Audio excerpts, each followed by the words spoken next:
Bueno, arratsaldeon, ongi etorri eta eskerrik asko Ateneorekin elkarlanean antolatzen ditugun euskerazko hainbat topaketerako lehen hitzorduna etortzeagatik. Eskerrik asko halaber Miren Agur, eskerrik asko Inés Castilleri eta Jose Miguel Viador euskarazko poesia taldeari barkatu. Ongi etorriak.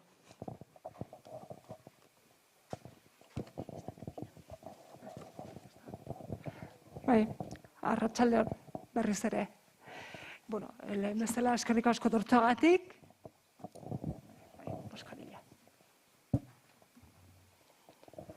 Eskerrik asko guzti etortzeagatik Nafarroa Ateneok eta Nafarroako liburutegiak elkarlanean antolatu dugun erakusketa eta poetaekin topaketa ziklo honetara. Jakiko duzuenez, gaur egin dugu erakusketaren irekiera eta horrekin batera apirilean zehar poeta batzuekin topaketa batzuk izango ditugu. Poeta horiek erakusketan azaltzen diren poesia batzuren idazleak izango dira. Gaur lehenbizikoan Miren Agur meabe dugu hemen. Berak ere ikusiko zenutenez batzuek eta besteok ez baduzu ikusi, pasatu eta ikusi.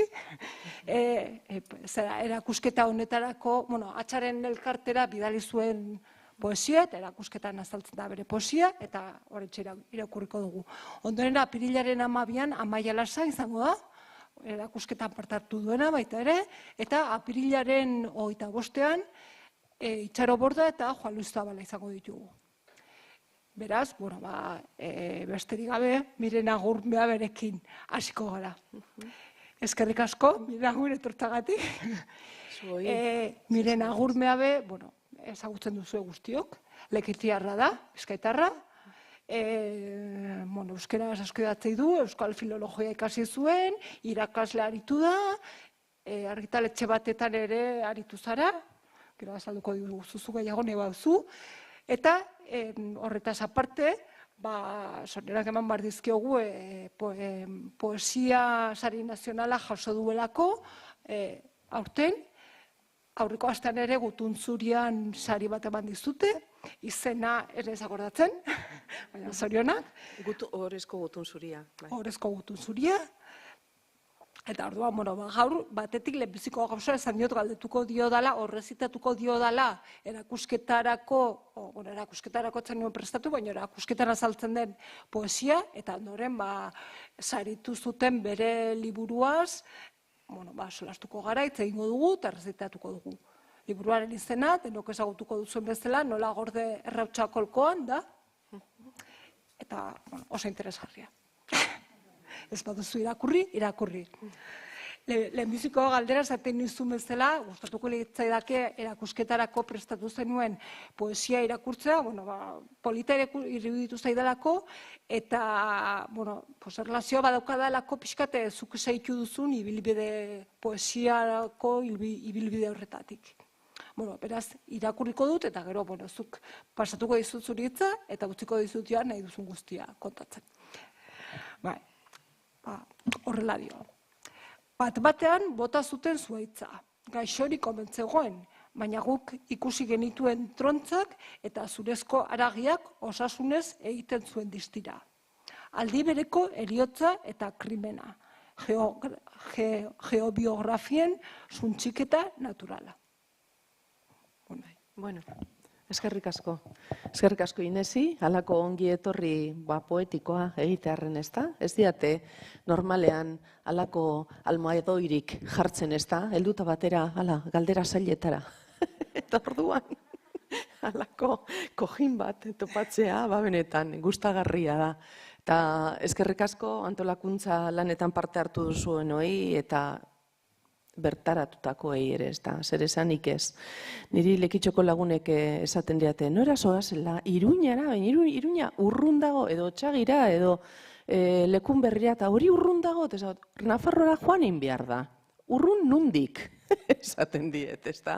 Eta pozarren etorri naiz, egia esan da. Bueno, pozarren, zenbat eta gehiago etorri lagun gehiago egiten dalako, besteak beste. Ni gaur zu edanok laguntzat hartuko zaituztet, naiz eta entzule zorrotzak ere izango zareten. Bueno, eskerrak emon eta gero, sartuko gara,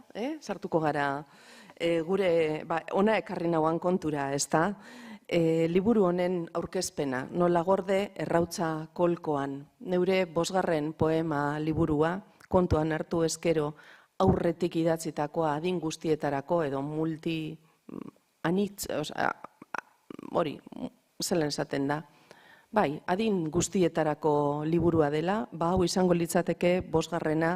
nire ibilbidean, ezta? Eta beronen edukia ulertzeko beharrezko iruditzen zait halako oroimen ariketa bat edo egitea esplikatzeko nondi datorren liburu hau, ze kokapen duen, ezta? Beti esan izan dut, hau liburu independentea dela, bakarka irakur daitekeena, baina zerikusi handia, lotura handia duela azken 10 urteotan idatzitako beste liburu pare batekin, ezta?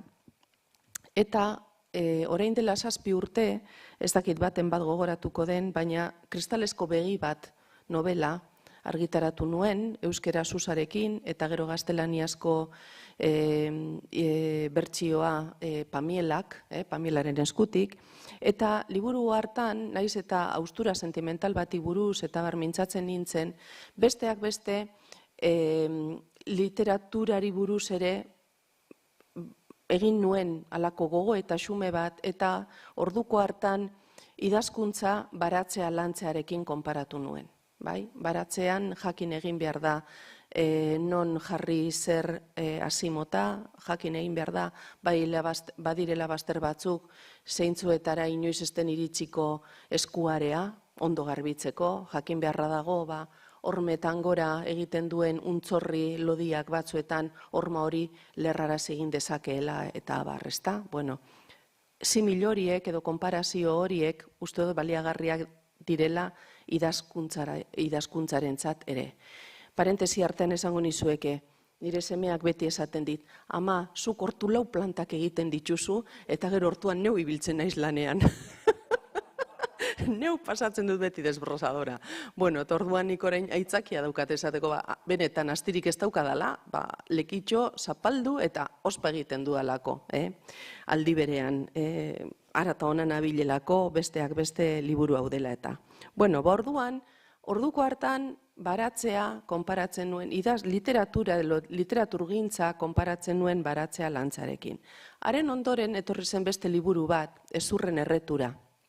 Eta erretura hitzak ja bagaramatza sutera edo garbiketa, hortuko garbiketa egiteko beharrezkoa izaten den zutzar horretara, ezta?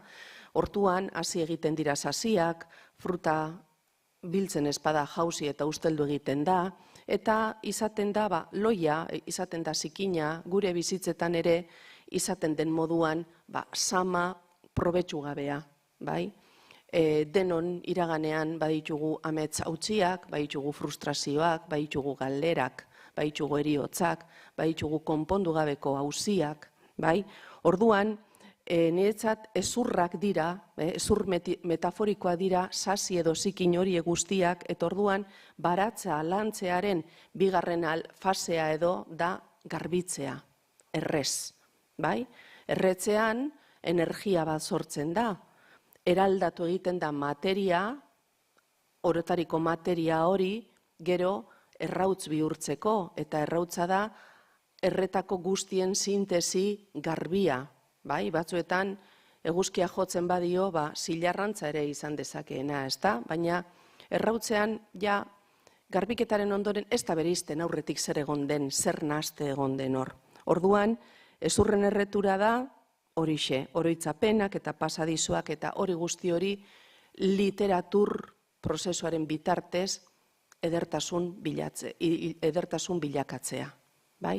Jarritzen didazue? Bai. Eta zua amatatu eta gero, zua itzali eta gero, zer geratzen da lurrean? errautzak. Errautzak maila errealean baratzea hornitzeko, elikatzeko erabiltzen dira, zuhaitzen orpoetara zabalduta, edo lore artean lurra ongarritzeko, ezta? Maila metaforikoan edo maila literarioan errautz horiek dira nire liburu hau, elikatu dutenak. Liburu hau, elitzateke liburu hau izango, aurretik ezurrak, sasiak, erre izan espanitu. Eta aurretik, kristalesko begi bat liburuan, hasi izan espanintz hausnartzen, ze garrantzi daukan guretzat memoriak, eta konturatzen nola adin batetik aurrera, iraganaren artxiboetan arakatzen ibiltzeak lagundu egiten digula gure oraina hobeto ulertzen, eta gure izatasuna norberarena. Orduan, horixe da triptikoaren historia. Triptikoa hitza oso dotorea da, niganera oso etimozalea naiz, eta orduan triptiko hitza badakizue grekerazko tristike etimoti datorrela, ez da hirutan tolestua. Eta Flandriako triptikoak, pinturak ere, 15 eta 16 mendean, hirutan, hemen dago zerbait?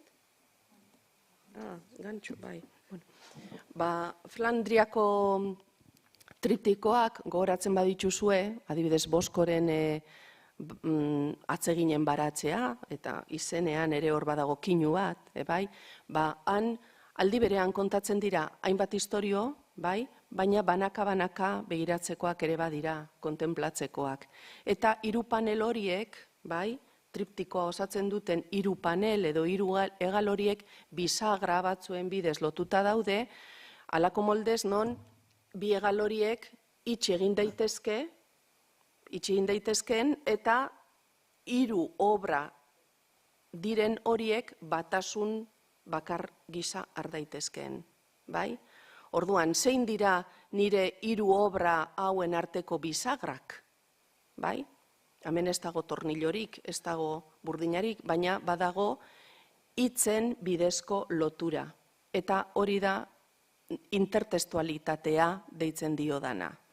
Esan nahi dut, bai kristalesko begi baten, bai ezurren erreturan, eta bai nola gorde errautza kolkoan, badaude lotura batzuk, ala nola baratzea bera, animalien simbologia, zenbait pertsona, nire bizitzan importanteak izan diren zenbait pertsona, nire begiaren galera, amaren eriotza, hau da, bisagra intertextual batzuk konektatu egiten dituztenak hiru liburuak. Beraz, bere gainak dira, baina aldi berean denak batera hartu ezkero osotasuna eratzen dute. Errepika horiek ez dira aliritzire egindakoak. Errepika horiek apropos ipinita daude eta halaxe ere atera zaizkit 10 urtetan zehar idatzitako hiru lan direlako. Baina marrasteko edo pintatzeko teknika bakoitzean desberdina izan da. Batean izan da novela, bestean izan dira errelatoak, ipuinak, baina aldi berean novela baten gisa irakur daitezkenak eta hirugarrena beste generoa, poesia. Eta hiru liburuetan daude testu nahasketak. Zan nahi dut, novela izan arren badaude poemak barruan. Ipuinak izan arren badaude poemak eta beste testu tipologia batzuk, oharrak edo gutunak edo mikroipuinak. Eta hau ere poesia izan arren edo poesia gisa etiketatu daitekeen arren, prosa poetikoak eta prosasko poema ugari dago barruan. Horti dator liburu hau triptikoaren 3. hegala. Eta aldi berean, kokatzeko orduan, gustatzen zait esatea, nire izenburu honen eta aurrekoen artean badagoela lotura semantikoa. Ez dakit zenbat liburu idatzi dituan orain arte, baina gehienetan agertzen dira giza gorputzarekin zerikusia daukaten terminoak. Azalaren kodea, azalaren kode izan zen, orain dela 22 edo argitaratutako nire 2. poema liburua, haren ondoren etorri zen bitza eskuetan, azaletik eskuetara, beste liburu, lehenengo liburuan, nik uste dut gehien bat emakumeen intimitateari eta emakumeen desioa esplizitatzeari edo egin niola tokia. Gero bigarrenean bitza eskuetanen garrantzia handiagoa hartu zuen heriotza bizitza binomioak edo betetasun gabezia binomioak, bai, kontraste horrek. Gero etorri zen kristalesko begi bat, azaletik eskuetara, eskuetatik begira, begietatik ezurretara, ezurren erretura, eta orain kolkora, bai? Eta kolkoa izatez ez da organo bat, ukitu daitekeena. Kolkoa arroparen eta gorputzaren artean daukagun txoko hori da, ez da? Bakoitzaren txoko hori ez dena gorputza, baina ia gorputzekoa baliz sentitzen duguna. Ez da, orduan, biraje txiki hori egiterakoan edo berdin-berdin jarnezakeen bularra, baina nahi nuen adirazia aldendu nahi dudala gorputzean hain inskribaturi dagoen idazkera horretatik. Ze horrek exigitu izan dit niri introspekzio ariketa handia, batzuetan neure barruan arramazka ibiltzeraino, ezta? Eta iruditzen zait momentu honetan, beste esperimentazio modu bat egin behar dudala etorregatik kolkoa, pixka bat urruntzeagatik gorputzaren hizkera horretatik. Bai? Bueno. Oraindik ez dut, eskerrazuk irakurri duzun poema. Ez da, nahi duzu deskantzito bat poema batekin? Bueno, orduan, azalpen honen ondoren, berbalarregi bada, zuek jaso eskua eta egin galderak, lasai, lagun artean bageunde bezala. Igual, pixka tartekatuta, baina asmoa da, pixka bat, aurkezpena egin ondoren, nafarraten neok euskarazko Jose Miel Bidador poesia taldea, poesia batzuk errezitatuko ditugu. Aiba. Eta, horren inguruan ere, komentarioren bat, zerbait. Ze ondo. Zure bai berarekin. Primera, nori bai sorpresa, politxa. Bueno, orduan, hau, sarrera, tituluari eta ibilbideari, hor dagoen, testurari buruzko azalpen egin da gero, igual irakurriko nuke poema labur umoretsu bat, ezta? Liburu honetan min handiak daude, aurreko liburuetan ere aipatzen diren min horiek eta honik holan azal-azaletik aipatu ditudanak, baina umorea ere badago egon, umorea edo ironia batzuetan horixe izaten delako ilunpean gaudenean pizkat arnasa berreskuratzeko ziztada edo. Orduan, poema honek izena dauka epitafio bat Dorothy Parkerren estilora. Lehenengo poeman, metodoa izeneko poeman, drama queen baten moduan esaten dut, nire epitafioa pentsatu dut. Epitafio hori hain tragikoa edo aurrikusten zena, zer da azkenerako atalonen amaieran? Hauxe. Lau gauza hauek kenduta, hobeto biziko nintzateken. Amodio batzuk, lanbide hura, soberako kiloak eta idazteko grina. Semeak berenez asmaturiko kontraepitafioa. Ez egin kasurik, orain ere idazten ari da. Oso simplea ematen du poema honek, baina egia esan, naiz eta itxura jolasgarria izan, benetan pentsatu ezkero, ze izango nintzateke ni amodio horiek gabe, lanbide ura gabe, soberako kilo gabe, eta idazteko grinari gabe. Baina izateke ni izango, bai? Orduan, pizkat bizitzari, modu parkagarrian edo begiratzeko saio bat. Hauxe, lehenengo poema, eta ondo iruditzen bazaizue egiturara joango gara. Zer kontatzen da eta nola, ezta? Liburuak 6 atal ditu, baina horien aurretik, sarrera gisa, izenburuari erantzuten dion poema bat agertzen da, metodoa. Ze hemen galdera implizitu bat dago, nola gordetzen da errautza kolkoan. Orduan, lehenengo poemako lehenengo liburua, hain zuzen ere, lehenengoa agertu arren, idatzitako azkena da. Azkena, ze 6 pasarte edo 6 paragrafo handi ditu, eta 6 paragrafo horiek aurreratu nahi dute liburuko atal bakoitzaren eduki nagusia. Baina, klaro, hori egiteko lehenengo liburua idatzi behar da.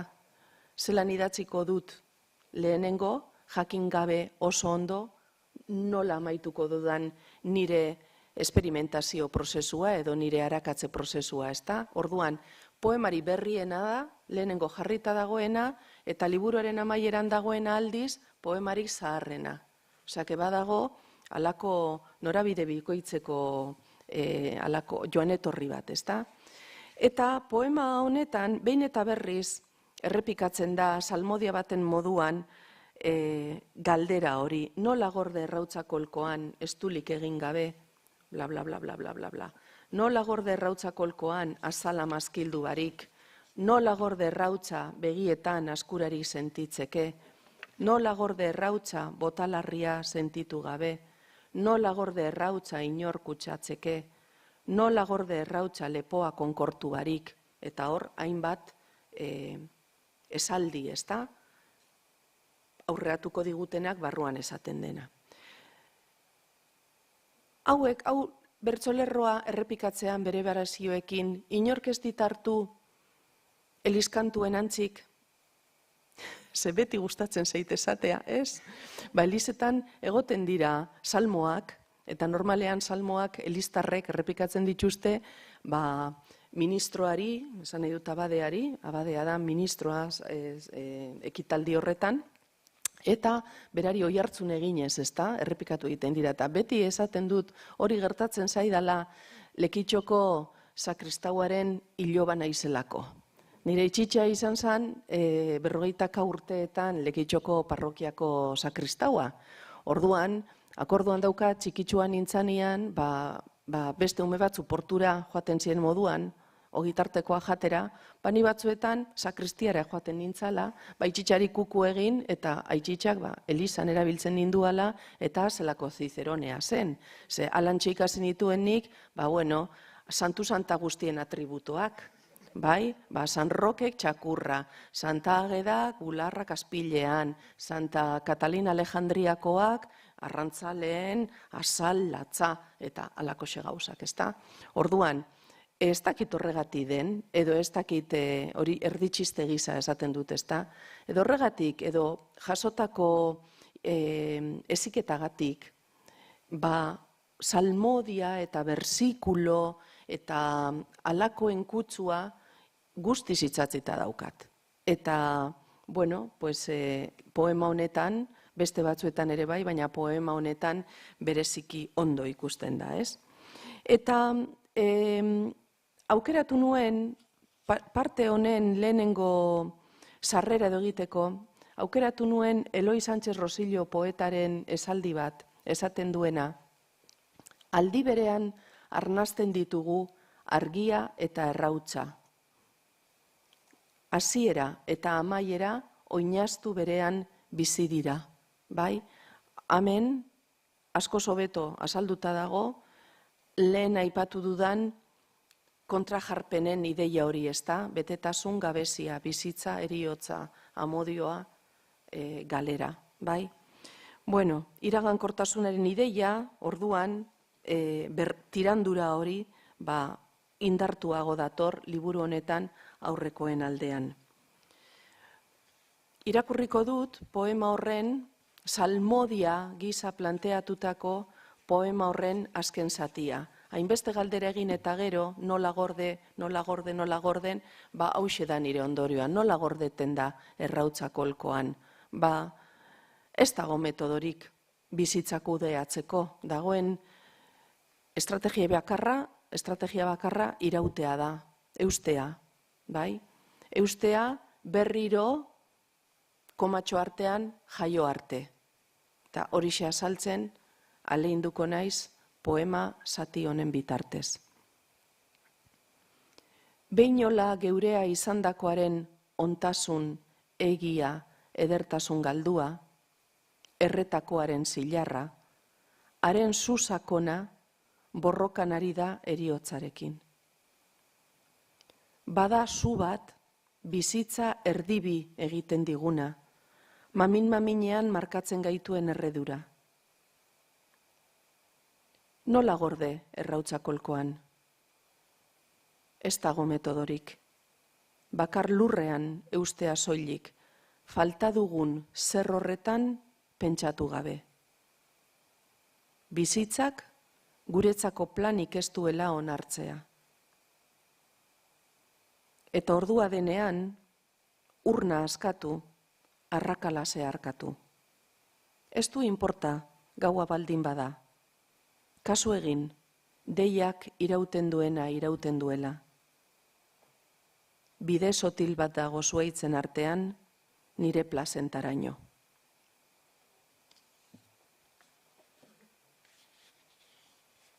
Bai, harrapatzen da ideia, ezta? Nahi didazue galderaren bat egin edo, holan pizkate mamitzeko solasaldia edo jarraituko dut aurrera. Ematek nahi du zerbait Oraingoz, Josemi Elbidador taldea. oraingoz lasai. Bale. Bueno, borduan, atalez atal begiratuko diogu edukiari. 6 atal dira, esan dudan moduan, eta lehenengoaren izena da album bat, bai?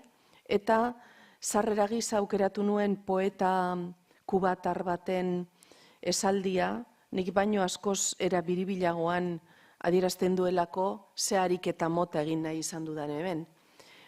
Odaliz Leibarrozabalek dino, bere liburu baten, bertsolerro batean, ni izatearen memorian dihardut. Bai? Ni izatearen memorian dihardut, ba. Ariketa hori egiten alegindu naiz ni album bat izeneko atal honetan. Zer topatuko dugu atal honetan? Bueno, ba memoriaren partea denez, agertuko dira txikitako eta nerabezarako pasadizoak, baina ez utzean, baizik eta gaur eguneko talaiatik edo helduaroren talaiatik ikuska daitezkeen ikasbideekin nahaztuta, bai? Hemen esaten dut ni oso etiketazalea naiz eta esaten dut hau dela nire atal autokostumbrista. Kostumbrismo badakigu zer dan, bueno, autokostumbrista, zergatik, badagoelako pintoreskismo puntu bat, ezta? Neure folklore pertsonala, bai? Eskola, jolasak, heziketa, familia eredua, adiskideak, eta horiekin uztartuta esan dudan moduan, denporaren pisua eta zahartzearen esperientzia. Eta album bat deitzen da, zehaztu gabea, ez albuma, niri etorri zaizkidan oroitzapenak edo nik manipulatu ditudan, landu ditudan, apailatu ditudan oroitzapen horiek aliritzikoa direlako beste batzuk ere izan zitezkeen, baina hauek dira, eta orduan hau da proposamen bat, betetzen duena argazkien albumek izaten duten funtzio bera. Niri asko gustatzen zaitu edo asko erakartzen hau fragmentazioaren ideiak. Iruditzen zait, atzera begiratzen dugunean, dena jasotzen dugula zati soltetxo gisa, ezta? Bai? Batzuetan horiei deitzen diet argazki edo pixel, argazkia ere handipen handiarekin ikusi ezkero pixelez osatuta dago, ezta? Eta mosaikoak ere teselaz osatuta daude, bai? Eta organismo bizidunak ere zelulaz osatuta daude, bai? Zati txikiak, denak bateratuta osotasun bat eratu eta bestelako zentzua hartzen dutenak. Bai? Nik uste dut fragmentazioaren idei hori presente dagoela artean, presente dagoela gure memorian, eta presente dagoela gure bizitzan. Eta dinodan moduan password, ere deitu izan diot adibidez kristalesko begi baten, ez gara burdinazko blokeak, ez da? Hor beti egonkor eta irauten dugunok, bai? Zelula txikiz, oroimen zelula txikiz egina gaude. Orduan, poema bat irakurriko dut lehen atal honetan, denpora ematen badigu eta posible bada gustatuko litzaidake atal bakoitza deskribatu ala, horko poema bat irakurri, pixka bat, erakustearren zein den nire diskurtsoaren praktika, ezta? Orduan, irakurriko dut poema bat, Kromoak izenekoa, oso laburra da. Denok jolastu gara kromoekin, ez da? Kuriosoa da, gazte jentearekin berbegin da, kromoak esan da, haiei beti etortzen zaizkie futbolarien argazkiak eta, hau da, trukean eta jolasteko erabiltzen zituzten kromo horiek, ez da? Nik hemen kromoak aipatzean, ari naiz, batez ere orduan neskatxoek erabiltzen genituen kromoak, badakizue hor bilduman etortzen ziren, da gure tesoroak izaten ziren, ez da batez ere brillantina dunak, ez da, domeketan, araxe, kioskora kromoak erostera, eta gero bat trukea egiten genuen, ze kromo bakoitza zen, bueno, hemen esango du zer den orain niretzat, ez da, baina han, kromo batean historia bat zegoen, ipuin bat zegoen, kromo txikiari begiratuta, han zeuden pertsonaiei edo animaliei, edo lorasortei, edo paisai, edo zuaitzei behiratuta, liburu batean bezala beste norabait joaten ginen. Bai? Eta orduan kromoak oso gauza atsegina eta oso geurea zen, baina oso traumatikoa ere bai, ze kromoa galtzea, zelako, eganeak kromo favoritoa bazen, ez dakit hemen guk usaritoa esaten genion, kromo favoritoari. Orduan, nola ikasten du galtzen bizitzan? Kromoa galtzen hasten garenetik. Kromoak. Galtzen ikastea. Kromo bakoitza zen, aingeru baten botoa. Brillantinak, atzamarretan itzatzita, maga bihurtzen gintuen. Zilegi zen, kromoari putz egitea punteria doitzeko. Baina zoria ez zegoen beti norberaren alde. Agurra onartzea. Bere kromoen kajan galdutako neskatxoak, tinta txinatarrez diardu bihotza pintatzen. Kromoen kajan galdutako neskatxo horrek orain idatzi egiten du ez tinta txinatarrez, agian big boligrafo batekin ez da, baina estetikoki asko hobeto geratzen da tinta txinatarra esatea. Halako plantosoa gara, ez da? Estetikaren bila, efektu estetikoaren bila, alaxe agertu zen tinta txinatarra. Bueno, hori lehenengo parteari buruz. Bigarren atalak berriz pospoloak dauka izena. Lehenengoa memoriaren atala bada, bigarren hau atal mitikoa da. Atal mitikoa, esan dizuet, niri izen handiosak gustatzen zaizkidala. Atal mitiko honetan emakume erreal eta fikziozkoen katalogo bat agertzen da. Pospoloek bezala, argia eta erreturak bezala, basoan, soroan egiten den erretura horrek bezala, argi eta beroa igortzen dute, baina erre ere egin ditzakete.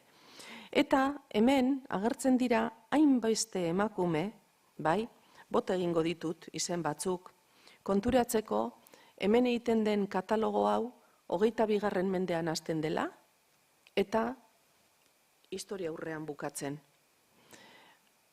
Hau mamitzen ibili nintzenean esan nuen, hau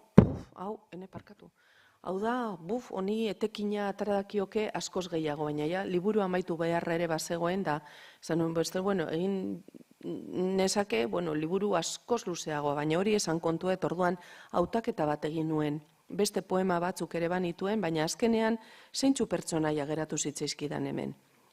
Alien filmeko Ellen Ripley, gogoratzen duzu Sigourney Weaver? Gure heroi, emakume, kapasa dena, hori, 8. bidaiaria akatzeko, bai? Alien filmeko Ellen Ripley, Lucy Westenra da Bram Stoker idazlearen pertsonaia bat, Drakularen amoranteetako bat.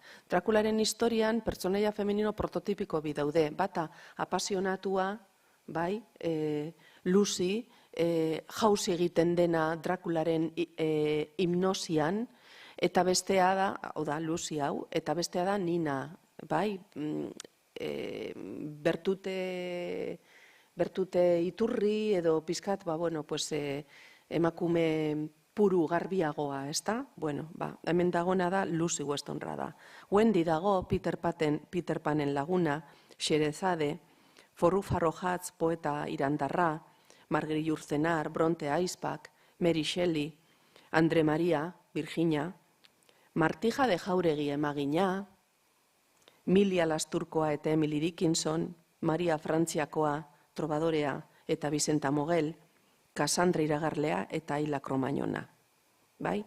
Bueno, celebrity sorta hori, emakume hori guztiak, batzuk ere izan zitezkean, esan dudan moduan aukerak infinitua dira, ezta? Baina nik uste dut horiek badaukatela zerikusirik gure imaginario femeninoarekin eta uztartuta daudela gure genealogian, ezta? Hainbat eratan agertzen diremen, batzuetan ipini ditut nire alterrego modura, beste batzuetan beraien artean hizketan, beste batzuetan mezu jasotzaile moduan, bai? Eta nik uste dut beraien bizitzetan, berein bizitzei buruz badakigu zerbait, bizitza erreal edo fikziozkoak izan arren, baina gero nik neuretik jarri diet, iruditzen zaidalako emakume naizen eskero, hainbat kezka agertzeko lagungarriak direla, bai? Adibidez, zertarako aukeratu dut Ellen Ripley, Alien filmekoa?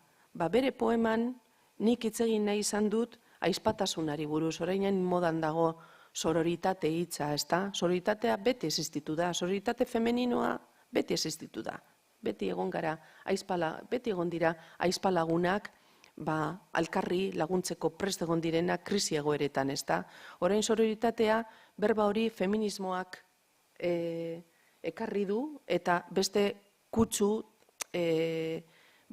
politiko eta sozialagoa dauka, bai? Ze hor beste kondizionante batzuk daude, patriarkatuak historian zehar gure artean ezarritako arrakalak edo lubakiak edo gainditzeko prest dauden aizpa sororak dira beste horiek, ezta? Eta kasualitatez lehengo gunean enteratu nintzen soror hitzaren demanda edo eskaera lehenengo egin zuenetako bat Nor eta Unamuno izan zela. Unamuno ja bere sasoian, nik ez diot simpatia larregi, baina antza berak ja faltan hartzen zuen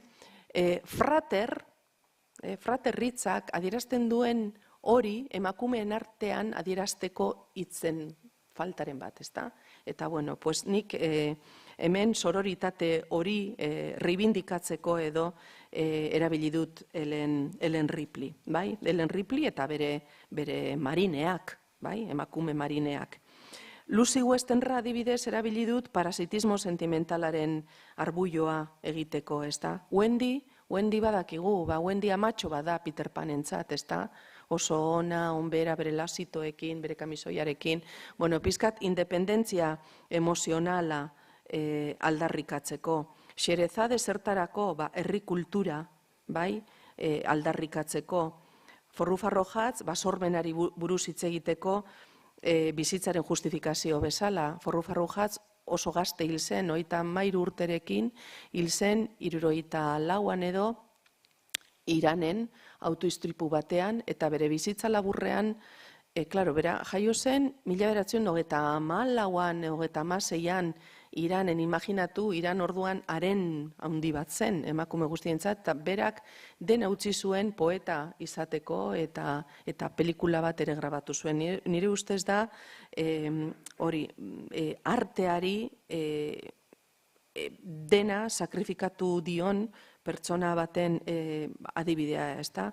Bueno, badaude beste tema batzuk, amodio toksikoaren kritika, ama-alaben arteko zaintza, kultura klasikoaren pedagogia, eta emakumearen eta naturaren arteko lotura, eta abar, bai? Eta nik imaginatzen ditut, emakume hauek guztiak eta gero han hemen agertzen diren beste guztiak ere, guri hitz egiten eta guri beraien ikasbidea ematen, ezta. Batzuetan neurek hautan asmatutakoa, baina uste dute, ikonoak direla alde horretatik guretzat. Eta irakurriko dizuet, atal honetatik gehiago luzatu gabe, body art, erbesteatuaren body artea, bai? Body artea badakizue dela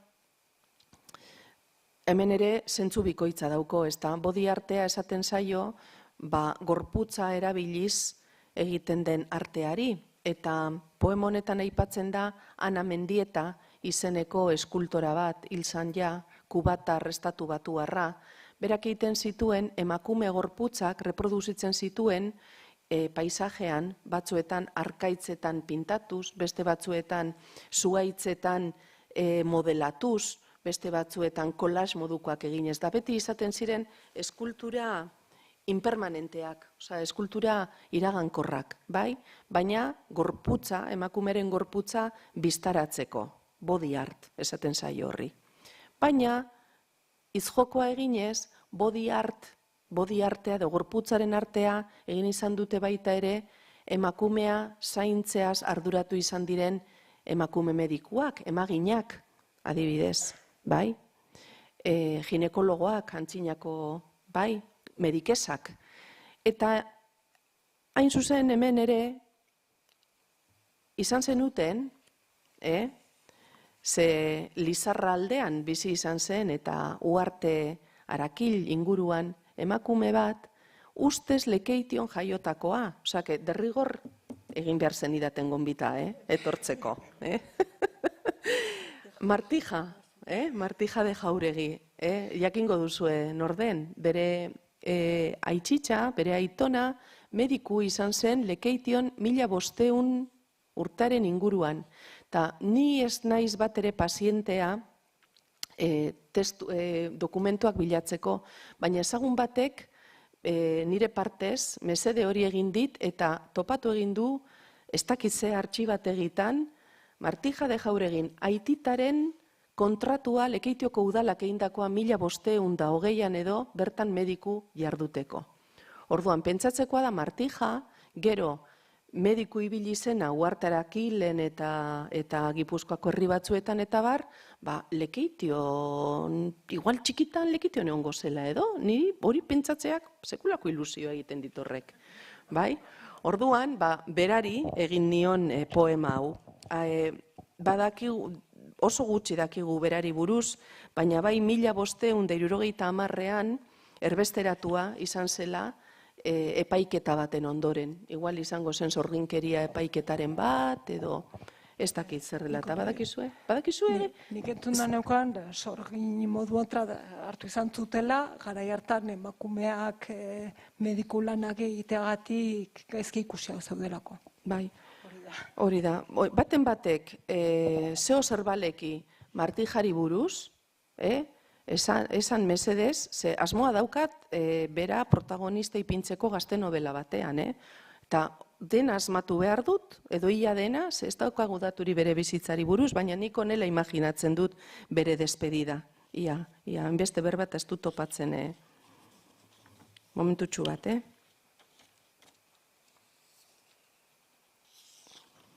Berak landareekin egingo zuen lan,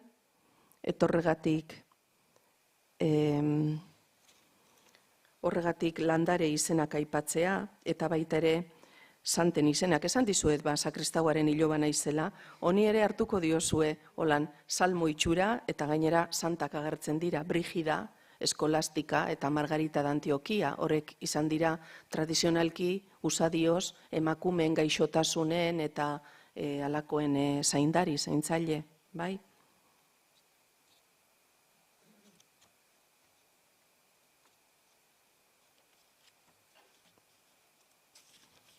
Deserriratuaren body artea. Urratsetan hasiak ereinez bezala noa. Burua jiratu dut aralarrerantz. Antxe dira kalendula eta kamamila, jengibrea, aneta, albaka, mugurdu hundioaren ostoak eta linazia. Urratsetan hasiak ereinez bezala noa. Analfabetoa naiz, ez ala nire eskuak. Zer deskuidu izan duzu, Martija Jauregikoa? Erditze minak ez dira zeruaren zigorra. Ez da krimena, aizpak aholkatzea. Urratsetan hasiak ereinez bezala noa. Umetako kresala iruditzen zait airean, garraitzu artea dagoen herrikoa. estelerritik bista galtzen den tokiraino, asko gara batuta garia sao berean. Urratzetan hasiak ereinez bezala noa. Ataka anitzetan frogatu dut jakintza, esteak ebaki eta zilborrak osatzean, jaioberrien zuloak irekitzeko eran, zesarea eta abortu maneiatzean. Urratzetan hasiak ereinez bezala noa. Amantala eta maukatxoak beti garbi, orobat matxarda, labana, artaziak. Zergatik ememinak baretzea ez du begiko ebaren semeak? Urratzetan hasiak ereinez bezala noa. Makatza eta arroia dira bizitza eta eriotza. Zinta bat bien artean amaren esnea, eskolastikak eta brigitak zaindua, dragoiari itzuritako marga Antiokiakoak. Urratzetan hasiak ereinez bezala noa. Zurmindurak eta kakeria ere ontsatzen ditut. Gazte gaixo batek gasolindegi batean galdutako arima ere aurkitu nuen behin, arrano batek tokia erakutsita, gorbeian. Urratzetan hasiak ereinez bezala noa.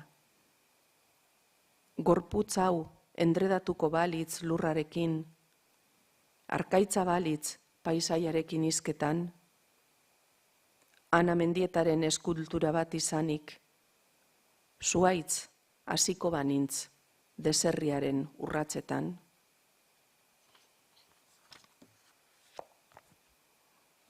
Bueno, hori da poemetako bat, pertsonaietako bat, dani kasu honetan, homenajea, omenaldia egin nahi diot, jasarria, pertsegitua izandako emakume jakintsu bati, emakumeen alde lan egiten zuen emakume horri. Bueno, eta heldu gara hirugarren atalera. Hirugarren atalak titulu alegorikoa dauko, Neguko bidaia. Neguko bidaia Schubertek musikatutako Wilhelm Müller poeta romantikoaren poemak musikatu zituen berak, eta horti dator Neguko bidaia zikloa, ezta? Eta, hasiera gisa aukeratu nuen hain zuzen ere poeta erromantiko horren bertsolerro bat. Nire bidea elurrez beteta dago, amodioari alderrai ibiltzea saio gogoko. Bueno, nire bidaia ez dago elurrez beteta, ez dauka zertan izan negukoa, urtaroak ez dauka zer ikusirik batzuetan, resilientziaren, resistentziaren bidea egiteko, ez da? Nire bidaia hirian hasten da, paisaia naturaletan amaitzen da, eta bidea planteatzen dut, pentsatzeko ariketa praktikatu nahi duenarentzat esaten delako bidea dela locus ideala, bai? Eta pentsamentua aldatu nahi duenarentzat ere bai, ez? Orduan hemen ibiltariak, hemen dabilen ibiltariak, zenbait tresna ditu, bai? Bide hori egiteko, komilartean bere plazentaraino, bai? Eta bide horiek dira, adibidez, aurrizkibidea eta distantzia, bai? Aurrizkibidea poema gainera Mariluz Estebani, antropologari eskaini nion, ze berak, esaten du des eta ber aurrizkiak ze garrantzitsua diren, ezta? Gure pentsamentua norabide zuzenean jartzeko. Orduan, bidai honetan, ikuslea, ibiltaria, hainbat elementutan pausatzen da, ikusten du draga bat, ikusten du ontziola, ikusten du okaran ondo bat, eta iruditzen zaio mezuak ematen dizkiotela. Ez kutsu magikoan, baizik eta poeta romantikoak egiten zuten moduan, kanpoan ikusten du bere arimaren ispilua, eta esanaiak antzematen ditu, bai? Antzematen ditu edo bere subjetibitateak ematen dizkie esan nahi horiek, ez? Orduan, apurra-apurka bere unibertsoa osatuz doa, eta osatuz doa metamorfosi baten premia daukalako, berjaiotza baten premia daukolako, bai? Latinez uste dut honei esaten zaiola mutatis mutandi, mutandiz, hau da, aldatu beharrekoa aldatuz, bai? Baina, esango nuke ikuspuntua nahiko barea dela, sentimentalismoari hormak jartzen alegindu nintzen, bai?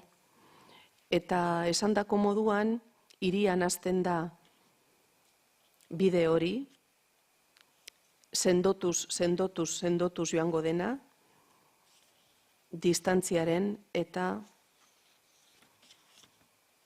aurrizkibidearen bitartez. Aurrizkibide esaterakoan berrasmatu, berjaio, berrikusi, berpentsatu, esaten ari gara, eta esaterakoan, desasmatu, desarmatu, desartikulatu, eta horrelako hitzak. Orduan, irakurriko dizuet, ondo iruditzen bazaizue, distantzia izeneko poema bat,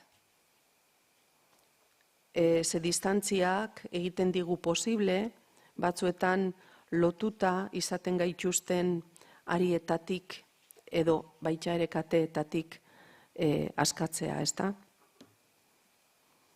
Eta jende asko galdetzen ditia poema honek zerikusi daukan konfinamentuarekin, baina ez lehenago idatzitakoa da, momentu hartan nire barruari begira nengoen, isolatua, nahita edo batzuetan beharrezkoa izaten da isolamendua berriro tximeleta bihurtzeko, eta poema hau idatzi nuen sasoi, erretiro sasoi horretan. Distantzia da nire lekua. Nagoen tokian, airezko zutabeen gainean pausa ditzaket nire barrukiak eta txu egin sasi jainkoei. Haien ahotsek arramazka egiten didate atzetik loreak landatzera jartzen naizenean edo urpegia haizealde duen ubarroiari so egitean. Hemen askatasunaren baliokide dira, esteetako mina, zapatu iluntzea leiotik begira, ezurren krakada konpainia piztiari gabe, latxesiz mutu zaporeko arnasa geldoa, asfaltoan zapaldutako tximeleta zuri beltza. Euriak ezabatu egin du nire argazkia bazterretan.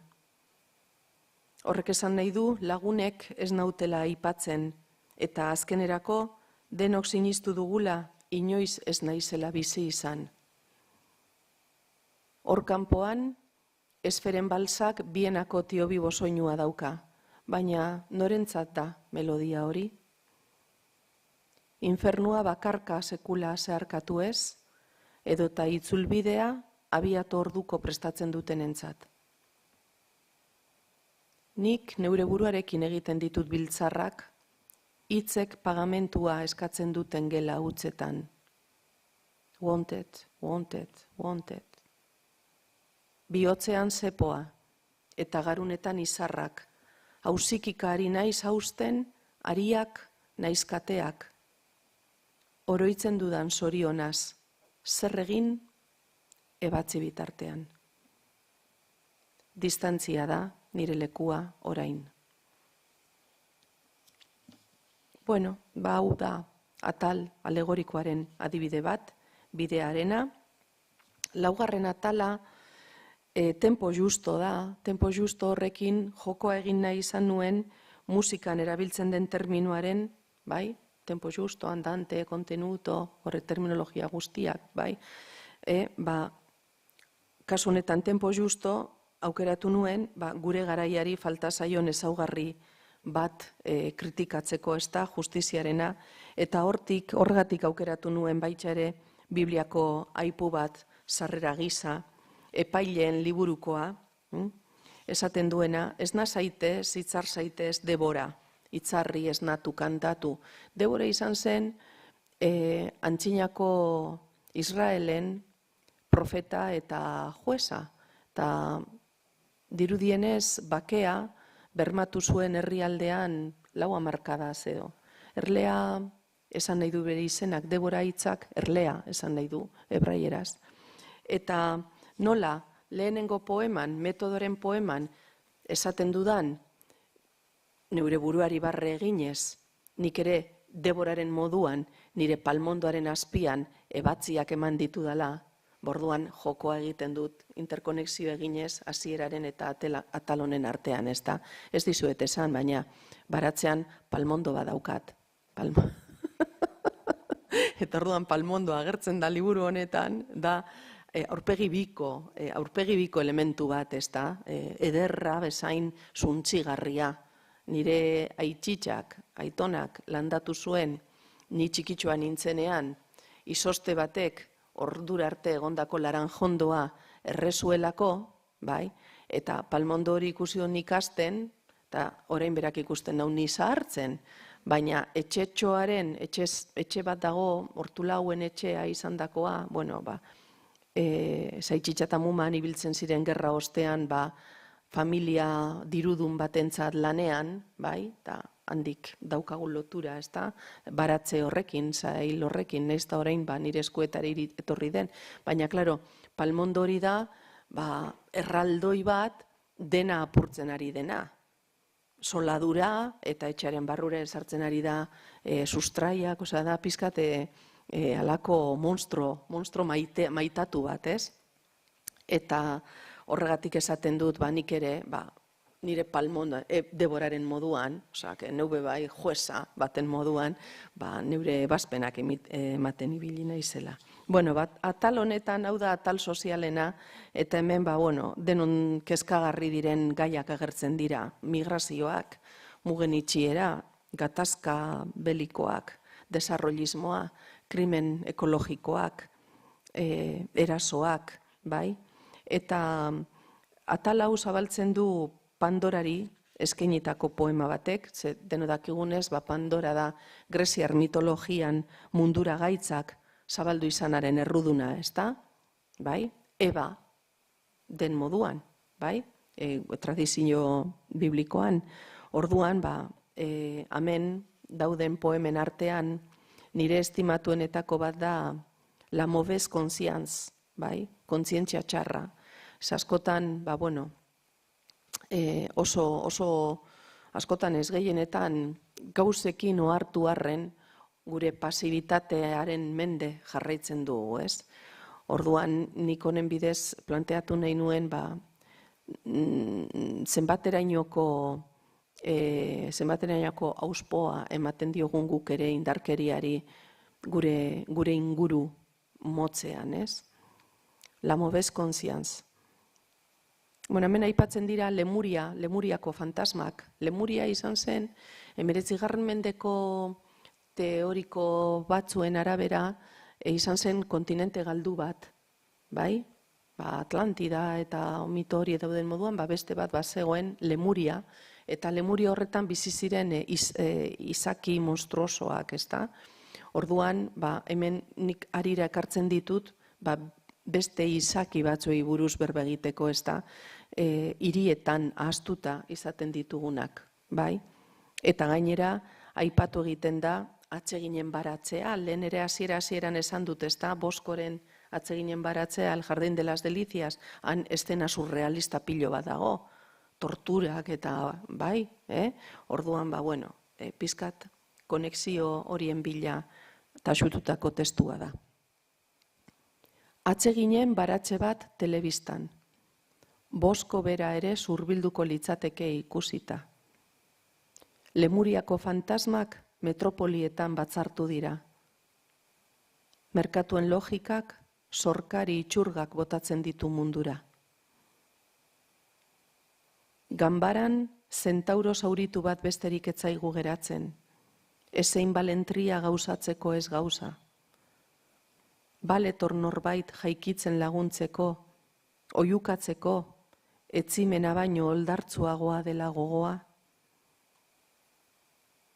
Carpe diem gasesko batean disolbatzen ditugu pinpilin pausa diseinuak eta sugea salen mudak, ideal usatuen lotzaz. Ahosabaia, umezaroko mistelak eta masustek eta mana magikoak hartuta. Hautsa gara eta hauts bihurtuko gara. Bi ezerezen arteko txinpartak. Sabor digitalesko zorroak. Bizkarramakur aurpegia ikus ez diezagun, behatxulotik zo dugun kartzela zainak.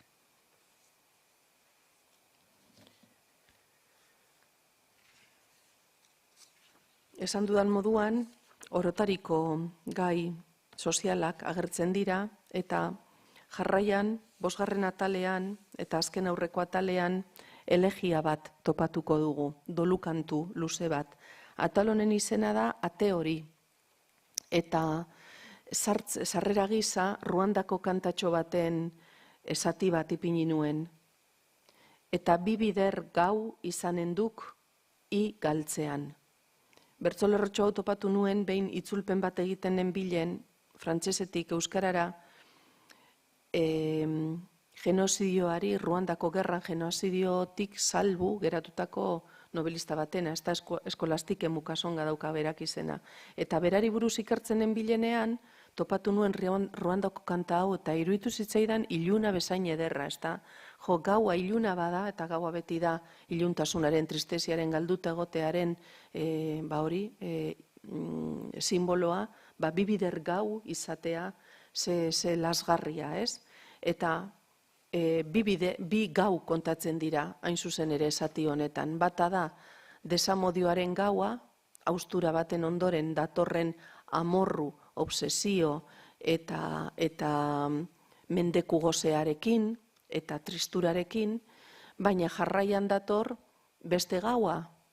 Eta beste gau hori da, maite izandako pertsona hori bat-batean hilizateagatiko dolua, bai? Heriotzarena, horregatik 2 gauak.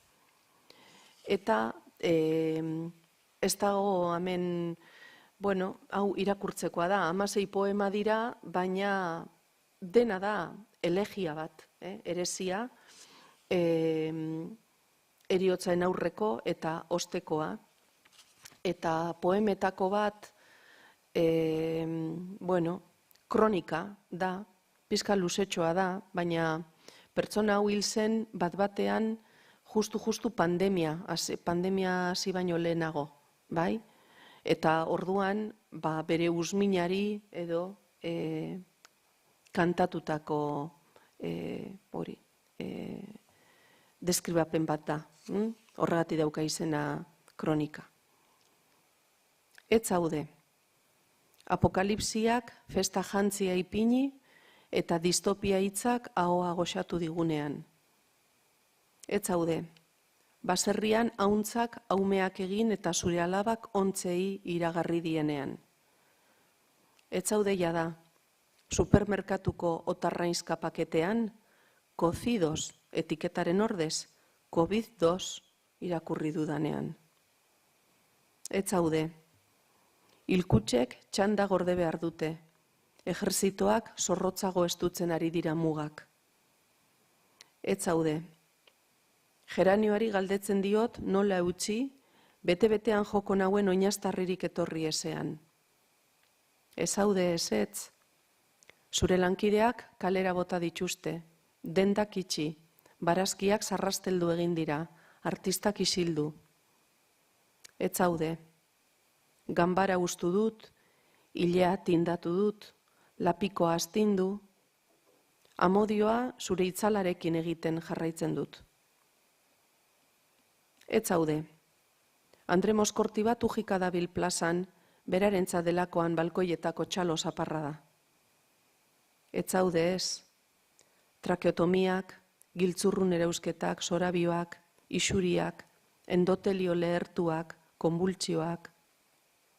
Ez zaude jada, esan dut bai. Bazeunde, esango zenuke Winchester bati oratuta. Kanpora, Satanaz, nik Rambo berria naiz. Triste jarri da mundua. Lakrimosa diesire, lakrimosa diesila. Minoro da absolutua, minoro da erlatiboa. Ez dakit non den zentzabidea.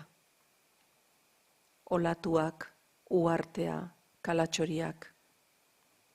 Faltan dut zure atzkozkorren deia atean. Sekula izango ez dugun hitza ze eder luzea. Eta amaitzeko, azken atala, estigma zorizkoa, hemen ere, hemen ikusi duzue, umore puntua, ikusi duzue ironia, ez da, pena aldetik astintzeko, eta azken atalak ere badauka izen ironikoa, mesede egiten diolako geure buruari gauzak serio egi esartzeak, naiz eta ni, bueno, lan kontuetan edo poesia kontuetan ikuste dut, pizkate, serio egi ere hartzen dudala, ez da. Orduan, atal hau, atal metal literarioa da, poesiari buruzko poesia, eta hemen planteatzen dut badagoela, hemen poetak bat zaudete, eta badakizue, poetok sentitzen dugula alako patologia moduko bat, bai idaztera bultzatzen gaituena, ez da, eta gure arrazoiak aztertu behar izaten ditugula, gure ritualak ditugula, gure prozesuak eta gure hildoak, ez? Bueno, horixe da gutxi gora bera kontatzen dudana, baina zein da zertarako idazten dugu, zein da gure helburua, ez? Orduan hori esplikatzeko estena bat imaginatu nuen norekin eta Margaret Atwoodekin. Margaret Atwood gure idazle miretsia, ez? Orduan, imaginatzen dut, gaur astelena da, ez da egun ona gin tonic bat hartzeko, edo igual bai, bai ez da. Baina hemen imaginatzen dut nik, lasai gaudela, Atwood Andrea eta biok gin tonic bat hartzen nire baratzean, hor Miramarren, Palmondoaren mehatxuaren azpian. Eta berari gai egiten dizkiodan galderak, 6 galdera dira, hain zuzen ere, liburuko 6 atalei dagozkien galderak, bai? Eta lehen zan dudan metodoan ere 6 pasarte daude aurreatzen dutenak, eta beste poema bat ere badago, horekanen eskemak 6tan, osake 6ko eskema hori oihartzun gisa agertzen da kohesioa emateko poemategi osoari. Baratzean eman dugu arratsaldea, zume zurizko besaulkietan jarrita, kiwi jasminen aterpean, Adelfaren koreografiari begira brisan. Hor dira hartasiak, arrastelua, aitzurra, poeta orok behar dituen lanabesak. Urraskan hasi dira igelak beren silabak askatzen, beti bat, heriotzaren temperatura bezala. Zenbat hildako hemen, belar artean, esnatzear, gure aurreneko malkoarekin batera. Sosoak palmondotik gorostira egaka, nire galderari itzuri. Zertaz idatzi. Mai gainean paratu ditut aukerak, aperitifako zizkamizken antzera. Memoria talkatuak zirrimarratzen duen nortasunaz idatzi. Gure genealogiak hautsi beharreko markez idatzi. Pausatutako tokietan begiak bakandutako zeinuez idatzi. Indarkeria orotan bakoitzak itxasten dugun zeiluaz idatzi. Desamodioaz eta doluaz, eta eriotzaz eta doluaz, eta damuaz eta doluaz, eta doluaz eta doluaz. Poesiaren misterioaz, zertarakoaz, muga egunaz. Elurmaroak ez daki ura denik. Errautza zer da? Zer izan zen oroitu ezin duen hautsa. Xilik, eten dit Margaretek gogoeten jitoa, esku zimurrarekin neure eskuari helduta. Atera ezazu beste kopa bat maidira ez. Zer egiten duzun? Ez du larregi inporta. Eta, nik horrekin bukatuko nuke, zeia erlojuari begiratu eta zurtze egin da geratu naiz, ordu bete dara matizketan. Eta badaukat zer esan gehiago, baina nik uste dute deskribapen honekin eta atal bakoitzean zer egiten saiatu nahi zen esan da, amak esaten zuenez, hobe, gara izizildu. Eskerrik asko, txalo bat emango dugu. Bai, zeuei añadi egoteagatik.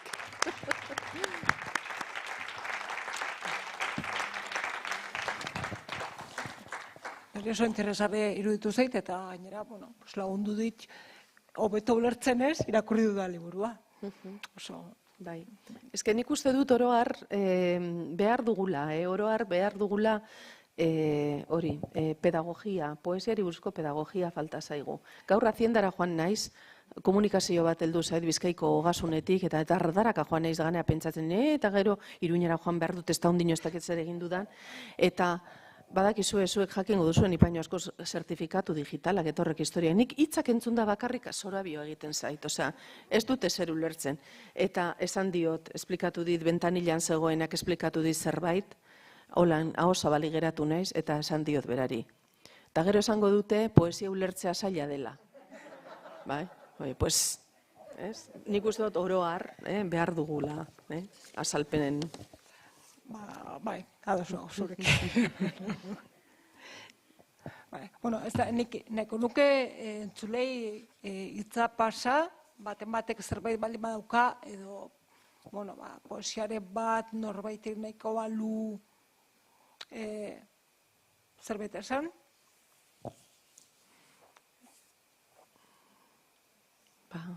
Dena argi orduan, bai. Nik, aipatu pixat hori ez, hasieran esan duzuna. Ematen duela emakumezko literatura, orain hasi garela idazten, eta zu izan zait eskaintzindari emakume literatura hori poesia idazten, ez? Ze bai hemen azaltzen, idazten duzuna, eta baita 2000 urtean idatzi zenuen Azalaren kodea.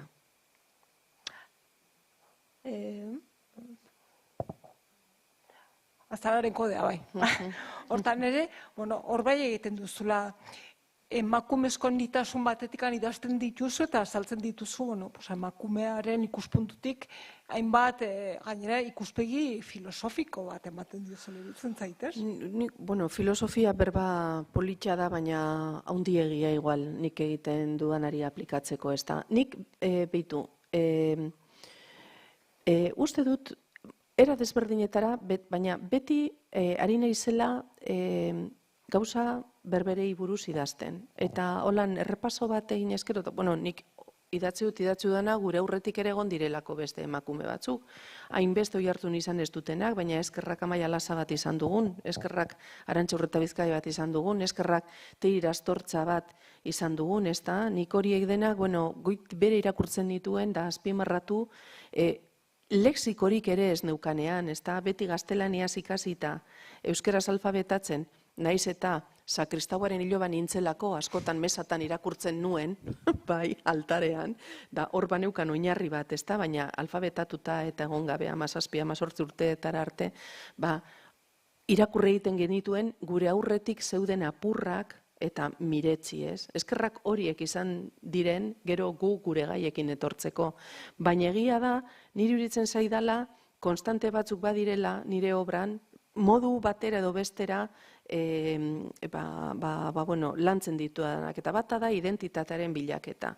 Ez neurea bakarrik, ni organismo biografiko bat naiz, baina naiz eta izen ordain trinko bat iruditu, nire ni hori ni plural bat da, ze beste emakume batzuen proiekzioa edo egiten du, ez da, ni bozera maile bat da. Osea, gaietako bat da, nitasunaren bilaketa edo identitatearen bilaketa, beste gai bat esango nuke dela esperientzia domestikoaren aldarrikapena, azalaren kode horretan sukaldea, etxeko lanak, ume zaintza eta bar agertzen dira, baina ez rol tradizionalista batetik aurreko hildoari jarraipena emateagatik, kontrara baizik, lan horiek dignifikatzeko eta trataera poetiko bat emateko, berbalorizatzeko, ez da.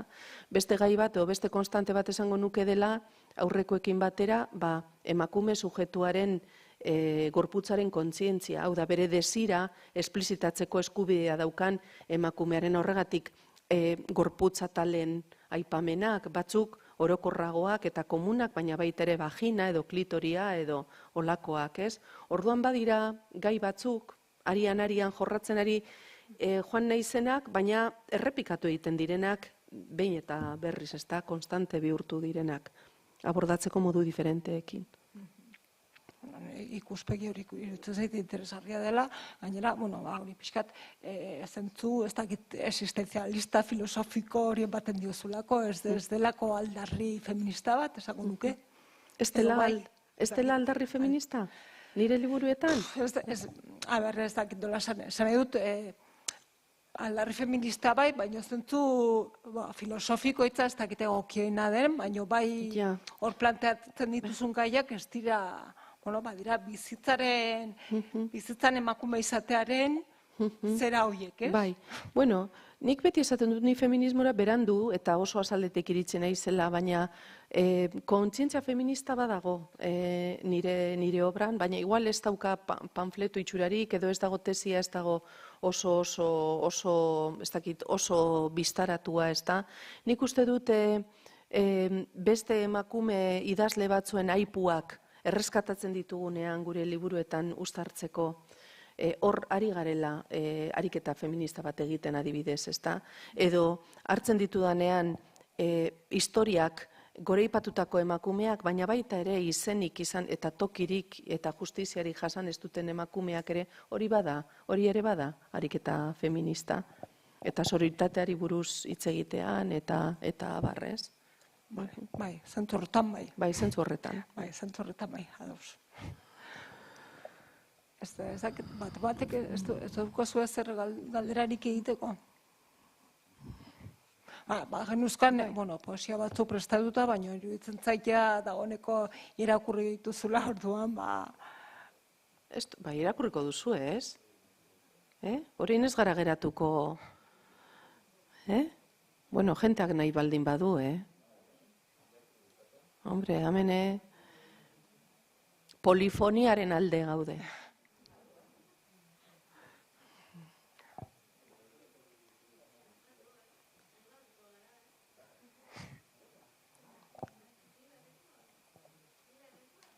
Bai. Matxale, zu lehenengoa. Hemen geratuko gara. Mikrofona barko duzu, ez da? Mikrofonarekin, bestela ez duzutetu.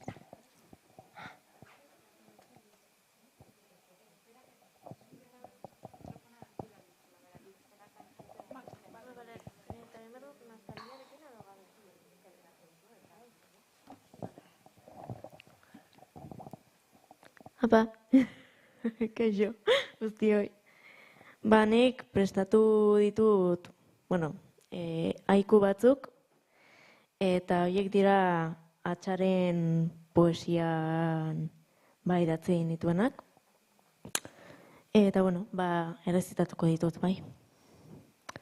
Osto hilotza, haizearen boladak, bortitz daroa. Zuaizka txiki, hortzira begiratu. Berakar zaitzan. Eta gero beste bat.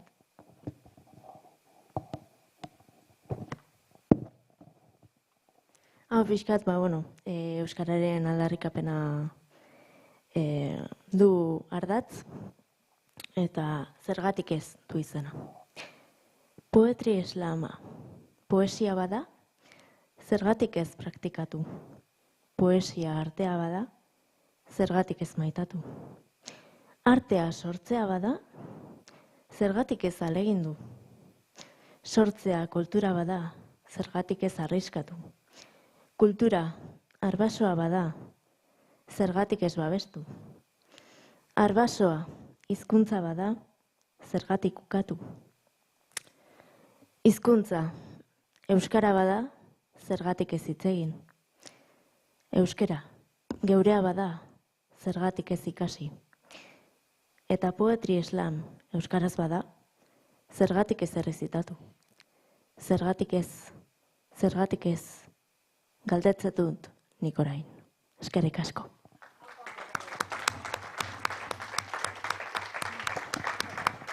Eskerrik asko, Atxari. Lirnik, bai?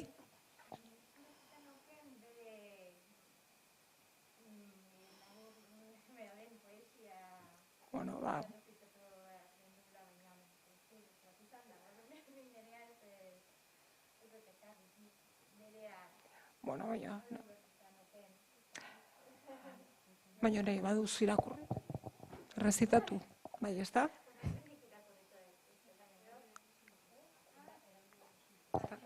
Eta kamara hemen dago. Kamara hemen dagoela.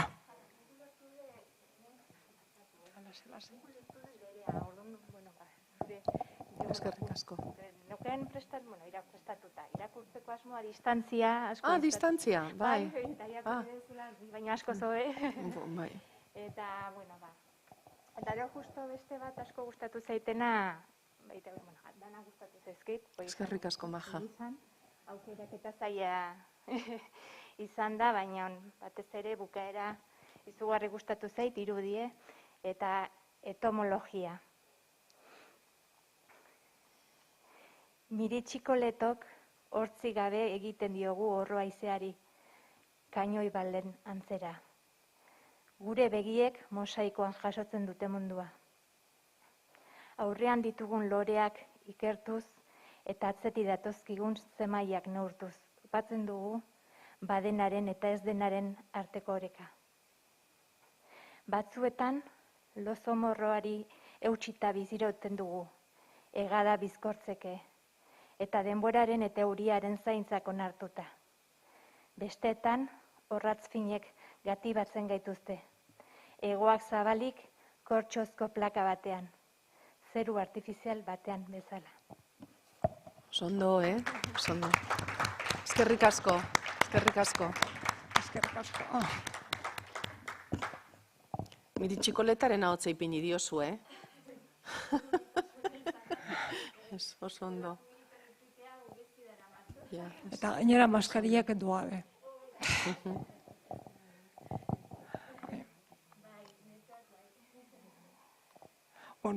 Eskerrik asko. Bukatzen joan barko dugu, ez dakit espaldin badago beste galderarik, niri oso interesgarria iruditu zaitko, egin diguzun aurkezpena, eskerrik asko.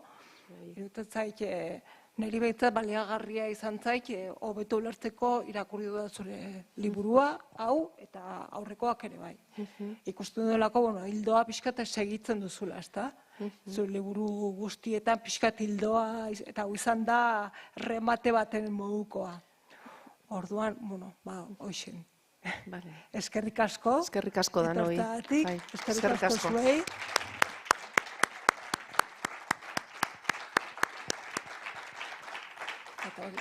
Eta gogoratu, erakusketa hilaren bukararaino egongo dela ikusgai, eta hurrengo astean Amaia Lasa edukiko dugula, hemen gurekin. Eskerrik asko denei. Oso ondo.